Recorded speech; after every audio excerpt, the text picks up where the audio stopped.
The Apple Vision Pro, people will say, oh, don't worry, it's just a small business. It's not material to Apple. They have time to build it. Actually, that's the problem. If it was material to Apple, they would be doing a much better job with it. And right now, it's not material to anyone.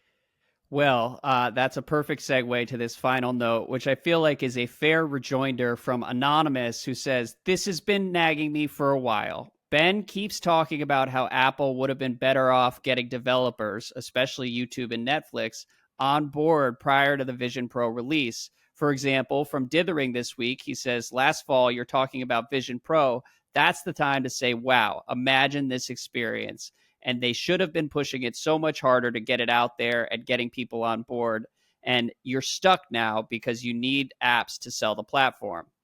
Anonymous says, however, isn't it likely that even if YouTube and Netflix had created native Vision Pro apps prior to release, and even if new native Vision Pro content was released weekly, that the Vision Pro would still be in essentially the same position as it is now? Barely anyone buying it, and at least way less than any threshold Apple would ever care about. I think Apple is in a much better position than if it had convinced developers to create native content for a platform that Apple probably knew was not going to get wide adoption for at least a few more years. Apple probably knew it was out of their control to be able to fast forward adoption. They didn't have to use up political capital with developers.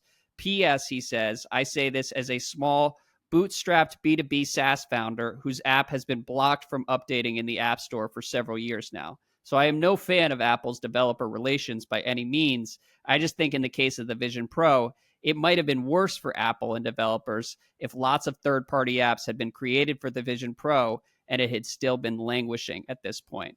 Do you have any thoughts, Ben? No, it's a great email. I agree with the overall sort of all the pieces in this, but I disagree with sort of the conclusion. So I think this bit with the Vision Pro will be better or worse, maybe largely the same. That is probably true, but you this stuff is like a tipping point. Like you're trying to get a two-sided network going on between developers and users, and the closer you are, like it's like the famous. I'll speak as a consumer. The only time in the past 12 months that I've wanted a Vision Pro was when John Gruber did his talk show live and you got to experience what it was like to watch in the Vision Pro. And I was like, I would like to watch Gruber's show and I'd love to see it in a Vision Pro, but I'm not going to go out and spend $3,500 to have that experience. But if there were a native Netflix app or a native YouTube app, whatever it may be, offering unique entertainment experiences, I think Anonymous is right. That wouldn't be enough to tip the scales and convince me to go out and spend $3,500 to get a Vision Pro.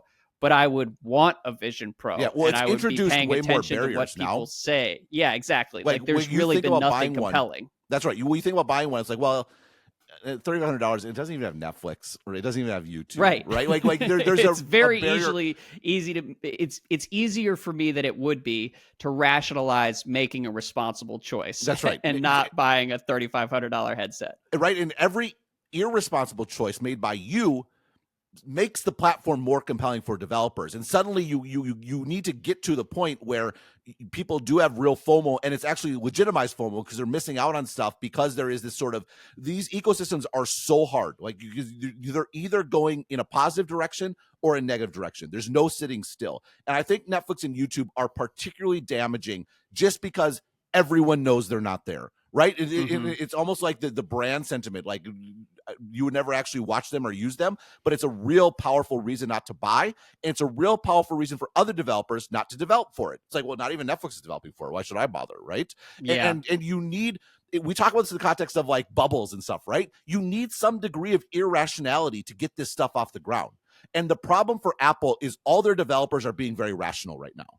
And so you're never getting to the point where it pays off for everyone, because no one was irrational enough to get it off the ground sort of in the first place. So that's sort of response number one. Why Apple, yes, it would probably be just as bad, but it would be just as bad and yet closer to being good, if that sort of makes sense, because you'd be closer to that tipping point. That's number one.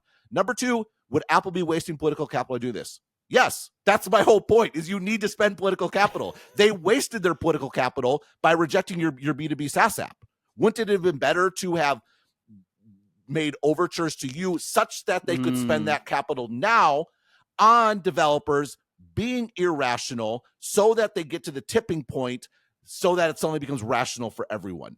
And this sounds sort of like fuzzy. This gets into people being mad about like executives like Elon Musk today, Steve Jobs back in the day, of complaining that they are not being quote unquote honest, or the Steve Jobs reality distortion field. The reason why reality distortion fields are such a complicated topic is, on one sense, yeah, it's not true. On the other sense, if everyone believes it's true, it will actually become true. Will eventually become true. Yeah. There's a valley of sort of like irrationality that requires faith to leap over when it comes to building ecosystems. And one way to leap over that is to have instilled a desire and an enthusiasm amongst the leapers to do so. Another way is to just pay them to do it, right? Like when Microsoft had to do it. The Apple people would make fun of Microsoft back in the day for paying people to build apps for their platform for Windows 8 or for Windows Phone. And it's like you're speaking from having already reached the mountaintop. Like if you want to build a bridge, it costs money. And the reality is these ecosystem effects are so powerful that Microsoft spent a lot of money and didn't make any difference, right? And so the not to say it would work out. The safe bet is to say that it won't.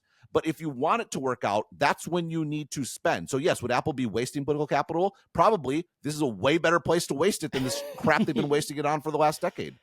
Yes. Point well taken. I hope to one day try a Vision Pro, or have a reason to try a Vision Pro, but we're just not there yet. Wait, you tried one in the store at least, right? Well, yes, I tried one in the store, but I mean, honestly, like, hang out with so one far. for a week. Exactly. I'm really not missing all that much.